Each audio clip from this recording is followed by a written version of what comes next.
Celebrating 50 years of women's athletics. I'm Lisa Oligas, and this is Newsmakers. In this edition, we talk with women instrumental in bringing female sports to Missouri Southern State University. It's a year-long celebration here at MSSU. Today, Missouri Southern has 8 women's athletics teams with more than 100 student athletes participating in the university's NCAA Division II program that now has a multi-million-dollar budget. But things were different 50 years ago. That year was 1974. We will welcome some of the first female athletes and coaches here at Southern. We begin our conversation with Sally Beard, then MSSC's first coach of women's sports, beginning with basketball and then including softball, tennis, and track and field, and Terry Dresch, who played on the first ladies basketball team under Coach Beard and the first ladies tennis team. Thank you both for being here during this monumental anniversary for women's athletics at MSSU. Sally, you have been quoted in the Joplin Globe as saying that the members of that first team, like Terry, deserve credit for getting women's sports going. So what did they say that convinced you to let's do sports? Well, it really was their initiative. It was a grassroots initiative. I have a pretty vivid recollection of the day that 5 women, young women, walked into my office. I was sitting there minding my own business, preparing for class because I was completely committed to being a classroom instructor at that point in time in my career. They walked in and they said, "We'd like to start a basketball team, and we would like for you to help us. Would you be willing to help us?" And I said yes. And that changed the trajectory of my career and essentially my life as well. So yes, they deserve all of the credit in terms of getting it started. And I think that's a real point of pride for me that the young women wanted to do it. They took the initiative to get it started. And in essence, they invited me to be a part of that. Yeah, so Terry, you were one of those first women. Yes. What motivated you and the other ladies to ask Sally? Why did you like, hey, we want to play sports? Did you play previously in high school? Yes, I grew up in New Jersey, and we had women's sports. We had field hockey, we had basketball, we had tennis. And so when I moved down here to Joplin, I met Sally doing softball, and we became friends, and went to Missouri Southern and met some people, some ladies that wanted to do basketball, and they wanted to play, no matter what it took. So I had Sally for my teacher, and she was a great teacher and learned an awful lot from her. And I thought, well, you know, I think she would be a great coach. So let's go ask. Sally, you weren't teaching at the time. Was it hard to balance then coaching and classes? And had you ever even thought of yourself as a coach? Actually, no. I had not envisioned myself going into athletics in any way. And in fact, being completely honest, I had a bit of a bias against athletics, and thought, you know, I'm here to educate. I'm an educator. But I think I was an educator throughout my career. It just took a little bit different shape.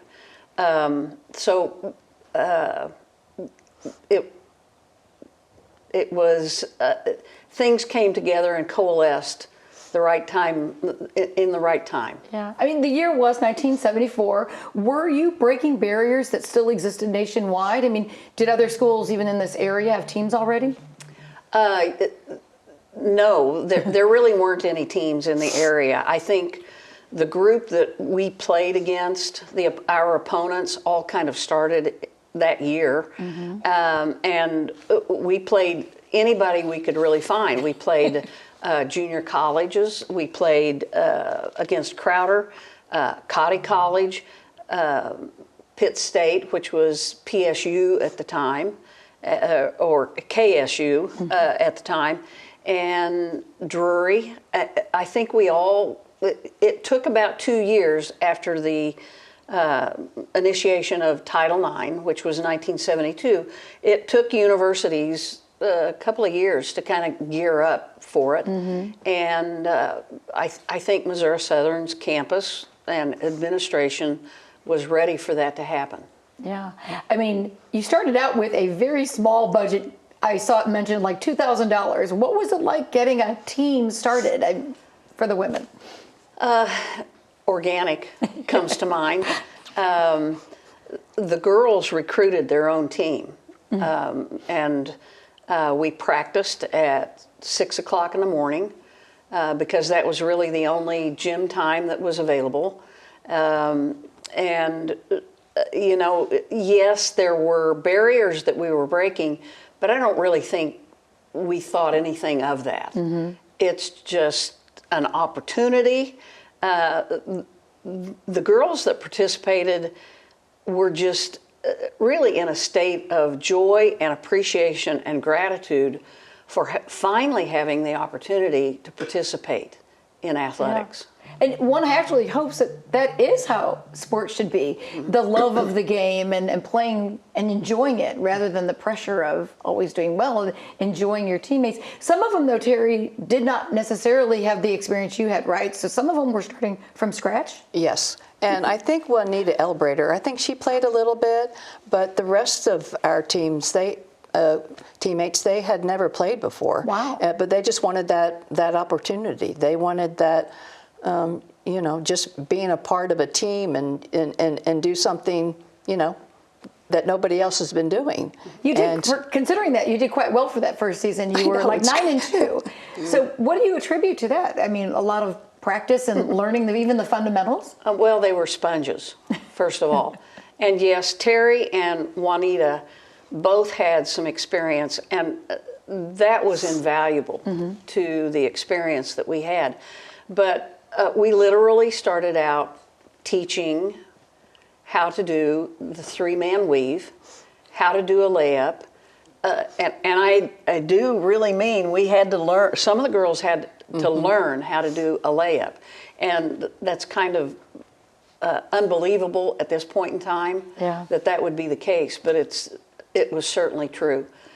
In terms of the budget, the $2,000 budget, that was enough to pay for the travel, for the meals, for the uniforms. The basketball uniforms were also shared and worn by the softball team later that same spring. And so, you know, it was enough to get us through. Yeah. Terry, you went on to be a coach. What do you feel like you might have learned lessons-wise from Sally?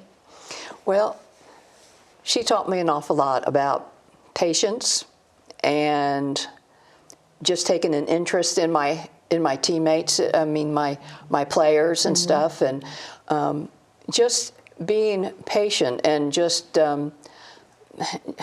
wanting the very best from them. Yeah. And she was always very kind and very patient because a lot of us couldn't make a layup or even catch the ball at times. So, but she stuck with us. And she just encouraged us every day just to do the best you can. And that's what I learned. And I hope I did that with my kids too. Fantastic. Just practice hard, just do the best that you can. Sally, you worked in so many different things. MSSU Athletics Hall of Fame, the Mid-America Intercollegiate Athletics Association, or MIAA Hall of Fame. You've been a leader in the MIAA, NCAA committees all over the place. How is that involvement important to you, and do you think into the development of women's athletics here by being involved in those organizations and being on those committees? Do you think it makes a difference? You were also instrumental in writing the language of Title IX. I think it was very important. I was fortunate enough because I was in the right time at the right place. 1974 was truly the formative years of women's athletics on many campuses. But that got my foot in the door in terms of becoming nationally involved. Many of the coaches were men, and there was a concerted effort at that point in time to get women who were involved. So as a female involved in athletics, actively coaching, I had the opportunity to serve on committees, and I worked my way up through the conference and then at the national level, and became quite involved and eventually wound up on the NCAA Management Council. And what that brought, the opportunity that brought to me, but to the university on a much larger scale, was an appreciation of the national movement and the promotion and encouragement of the participation of women in athletics. If I had not gotten beyond the boundaries of this campus, I wouldn't have had the kind of understanding of the magnitude of this movement. And Title IX was truly a movement that changed the paradigm of our culture, our national culture, and eventually world culture, in bringing women into not only athletics, but into the workforce. Yeah, you bet. What do you hope young women today and even the public take away from this anniversary and this whole message about how far we've come?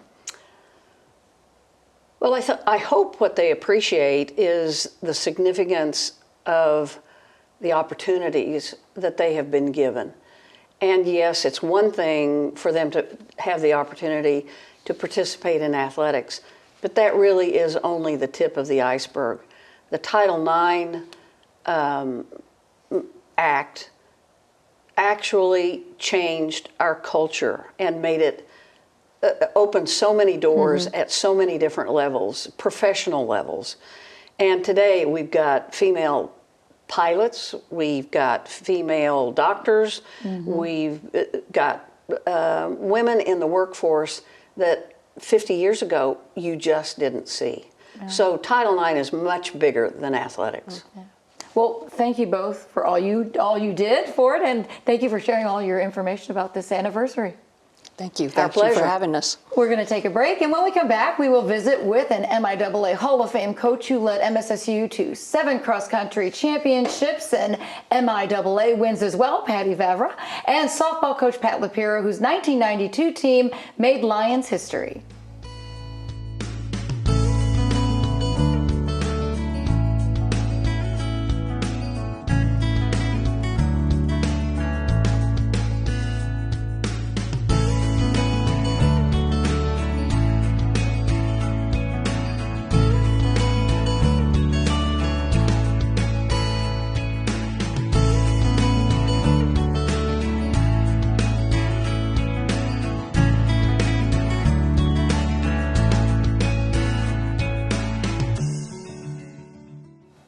Welcome back to Newsmakers, where we are looking back at ladies sports at Missouri Southern as women's athletics celebrates its 50th anniversary. It started with basketball in 1974, but softball soon followed in 1975, along with tennis, and Coach Pat Lapiro arrived in 1981. She joins us along with Patty Vavra, who was an MSSU athlete from 1976 to 1980, playing basketball and competing with the inaugural track and field team. She went on to coach Southern athletes from 1994 to 2016, leading them to 7 cross-country championships and 8 MIAA track and field champion wins. Thank you, ladies, for joining us, and congratulations on your distinguished careers. Thanks for having us. So, Pat, we just visited with Sally Beard. She hired you as a coach here. So tell us about your relationship with Sally and what drew you to Missouri Southern. Wow, okay, that's a big question. You know, again, I know Sally has talked about how she was a teacher. That's all I was expecting to do was be a teacher. And again, part of that is we did not have role models of women coaching. You bet. When we did see sports, they were men. So I was a teacher, and I taught a couple of years in high school and thought, I can't keep doing this. Went and got my master's and thought, now what do I do? And I saw this job at Missouri Southern, and it was head volleyball, head softball, teaching, and intramurals. And I thought, well, that sounds fun. So I applied. And honestly, Sally took a huge chance on me. I did not have probably the resume that a person ought to have, but she gave me an interview, and we hit it off right away. I mean, it was one of those things in the interview, I felt like I'd known her forever. I think the interesting thing is, too, some of the people that encouraged me to come that knew Sally said, you guys will get along great. So they kind of knew that chemistry would be there. And and Dr. Oldham was the physical education director at the time, and he was great. That's who I interviewed with, and gosh, I got back to St. Joe, where I'm from, and the phone rang, and they offered me a job, and I was was a nervous wreck, but the rest is history. Yeah. Well, Patty, you were a Southern athlete, a two-time All-CSIC pick in basketball and in 3 separate track events. You were a hurdle champion and Lady Lion Athlete of the Year, so congratulations. And was it hard to balance sports and school at that time? I think that's a great question. I think it is a difficult balance to some degree, but I think it's a great preparation for later life.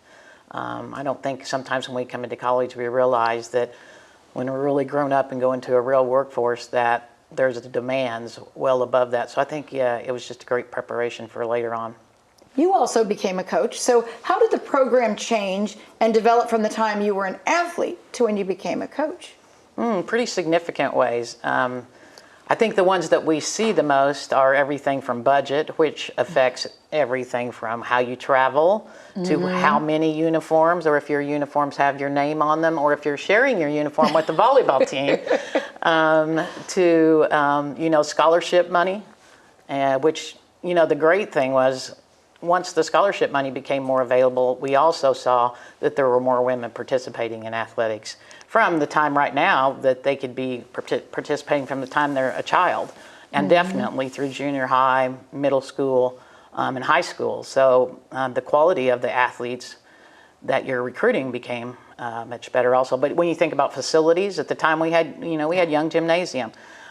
So being able to share those, Leggett and Platt Athletic Center was a big plus for definitely for track and field and for basketball.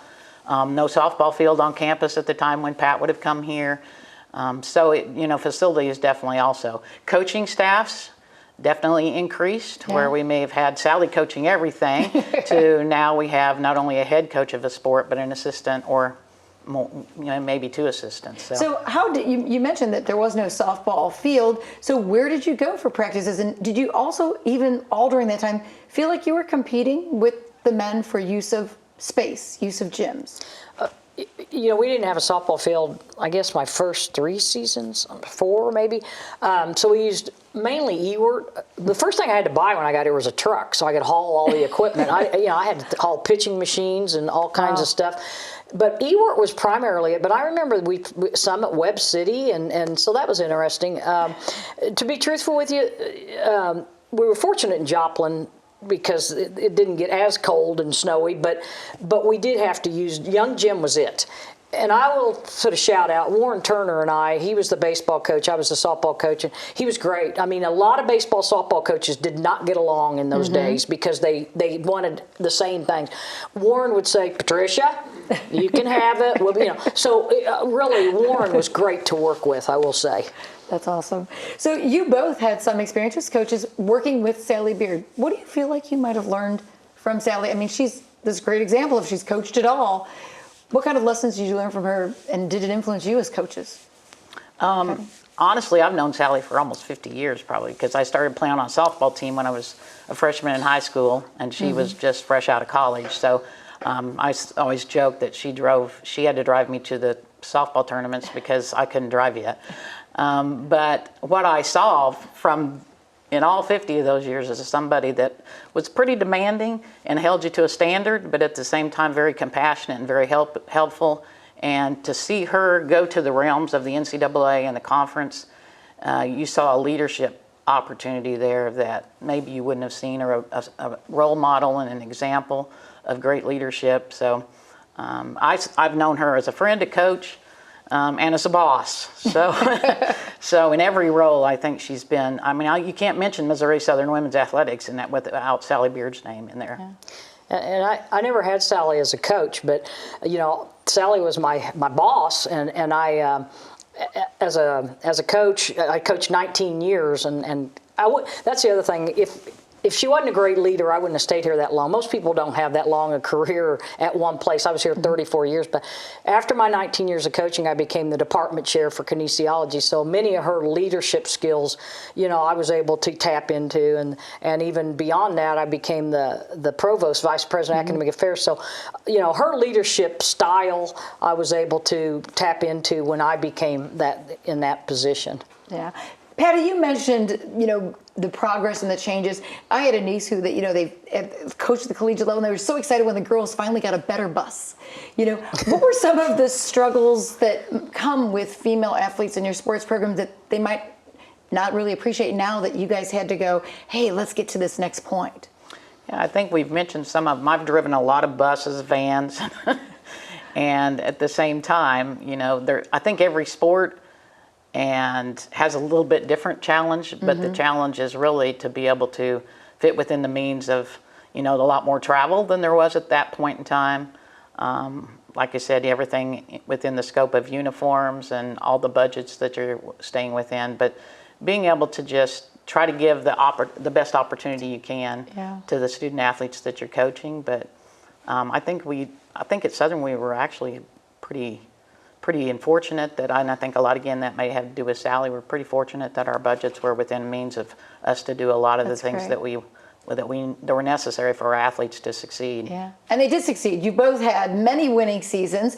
Pat, for you, 1983, 86, a big season in 1990, then the championship in 1992, winning 50 games, undefeated, even in postseason. That's amazing. Tell us about those years, and what do you think was key to the success here in Southern? Yeah, I think overachieving, getting girls that they were, not the greatest players, but they had the biggest hearts and work ethic and really being great teammates. I mean, I had girls wanting to come out on the team just for fun.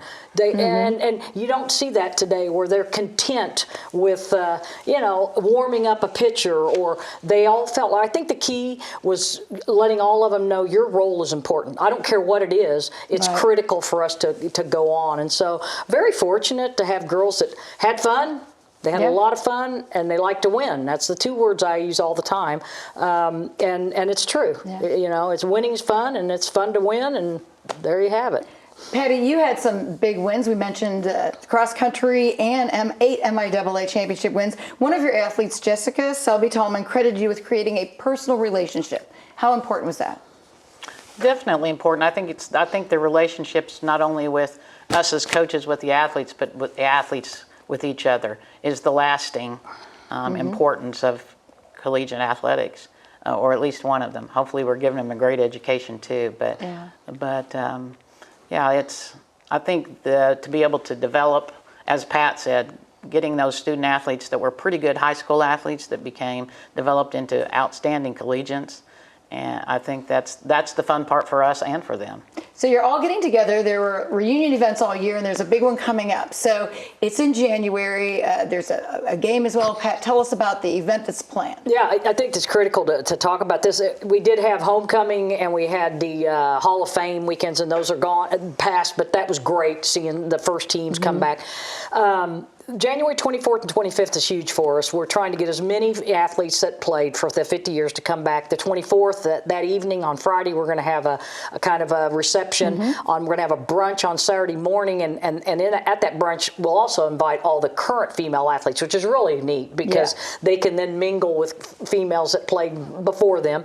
And then the afternoon at 1:30, we play Pitt State in basketball. We would love to have folks come out because, at that halftime, we're going to recognize any female athlete that ever played at Missouri Southern. Are going to be recognized, and I think that'd be quite the deal to have a lot of people just really cheering them on. That'd be great. Well, thank you both for sharing your experiences, and congratulations on all your winning seasons. Thanks for having us. We're going to take a break, and when we come back, a look to the future and reflecting on the impact of those who came before. We will visit with the current head softball coach, Hallie Blackney, and player Emily Perry.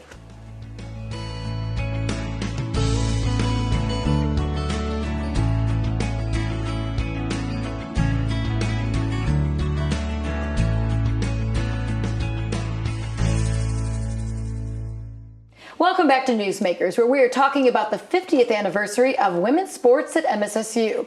Joining our discussion is a coach who came to Southern in 2018 after stints at George Washington, South Dakota, IPFW, and SEMO. She played for Truman State University. We welcome head softball coach Hallie Blackney and student athlete Emily Perry, a junior here at MSSU. Thanks for joining us. Thanks for having us. It is a special year for women's athletics. It's easy to say the phrase, "You've come a long way, baby." So Hallie, what does it mean to you and the players to have this rich history here at Southern? The fact that, Sally Beard came before us, the, female athletic director, first women's athletic director, being involved in Title IX, Pat LaPira, it's actually a funny story. She met my mom, or she played with my mom in college, having the national championship here at the Division II level. The history of Missouri Southern women's athletics is rich. Softball specifically, you had to go back a little bit before we got here, but I think we've got it back to a good level of play. And but the history of the women's athletics here is rich, and I'm hoping we can continue to add to it. In the softball world, this year reminds us of legendary teams. So does that intimidate or inspire you? We'll ask that of both of you. Go ahead. She's not intimidating by anybody. No, by nobody. No. So how about you, though, as a player? I mean, you're like, wow, what do you think of the fact that there was a really rich history of women's sports here at Southern? I mean, it's not intimidating to me at all. I mean, I know that our team can add to it, and I mean, we've had some good teams these past couple of years that I've been here, and I know that this year is just going to be even better, so we're definitely going to be adding to that history. Did that influence you in choosing Southern? It definitely played a part. I wasn't quite aware of the history, like coming in. I came from University of Central Arkansas, so I was looking for more of like a family culture and a family environment, and that was my main thing coming here, and that's exactly what I found. So having this like rich history here is just like an added bonus, so I'm just like glad to be a part of it. Yeah. Hallie, what are some of the advantages that players might have now, women have, that we wouldn't have had without those early leaders? Like, first of all, the fact that we've been able to see females in the roles that we are now in. And so the history was there. The trailblazers came before us. I think it's important now, for us to continue to set new levels, set new standards, and keep pushing forward. We got to follow some amazing women's footsteps, and it's our job to continue that. So, Emily, what do you think about the university having women in those leadership positions? Does that inspire you? Are you looking possibly at a career in athletics at all? Absolutely, it is super inspiring to have women in these roles. I think it's crucial to have women be in these leadership roles because, I mean, my age specifically, we are very influenced and like inspired easily. So I think like having these women as our leaders and stuff is just super inspiring to all of us, and like definitely makes me want to pursue a career possibly in athletics. With my marketing degree, it's definitely something I'm looking towards. Yeah. What are the current challenges? Are there any? Oh, yes. They still exist. There's always challenges, and I think it's all about how you go about them. Every place is going to have pros and cons. Everything that you do, even on your daily basis, there might be challenges coming along, but you've got to have the fortitude to push through them and continue to do the best you can, and just constantly reinventing and setting new standards. All right. Well, thank you both for sharing all this information, and we look forward to a great season. Thank you so much. That wraps up this edition of Newsmakers. Congratulations to all those who have built the women's athletics program here at Missouri Southern. We wish all those involved a happy anniversary and encourage those who were part of the team to take part in the upcoming reunion event. Thanks to all our guests, and thank you for watching Newsmakers.